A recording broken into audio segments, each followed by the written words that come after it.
5ই আগস্টের পরবর্তী যেই অবস্থা, এখন যে দশা, সব মিলিয়ে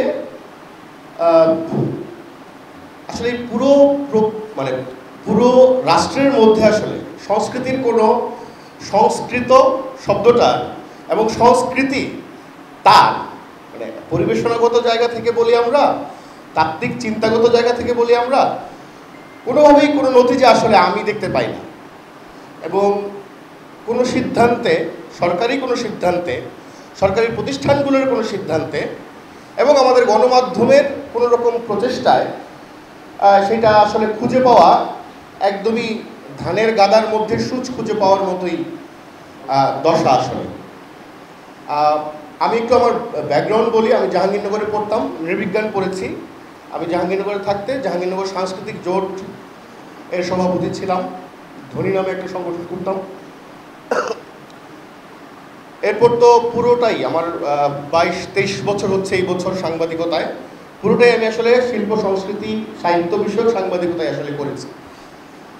এবং আমি মনে করি আমাদের গণমাধ্যম থেকে একটা বড় আলোচনার জায়গা। মঞ্জু ভাই এখানে আছেন, আরও আমার খুবই প্রিয় শিল্পী সাহিত্যিক কবিরা এখানে আছেন, চঞ্চলদা আছেন, হামিম ভাই আছেন, মুর্শেদ ভাইকে দেখতে পাচ্ছি।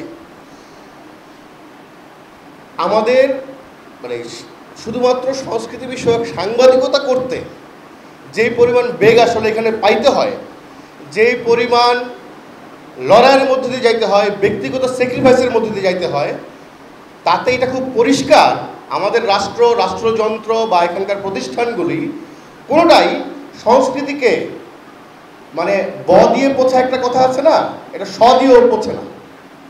এবং এই লড়াইটা ফলে মানে সবসময় চলমান। এবং এরকম সংকটের সময়গুলোতে আমরা কী কারণে যেন তখন হলো সংস্কৃতির কাছে আমরা এক ধরনের পানা চাই। আমরা মনে করি যে কালচার পারে আমাদেরকে রক্ষা করতে, আমাদের জাতীয়তা রক্ষা করতে, আমাদের ঐক্যবদ্ধ করতে, এরকম মনে করি।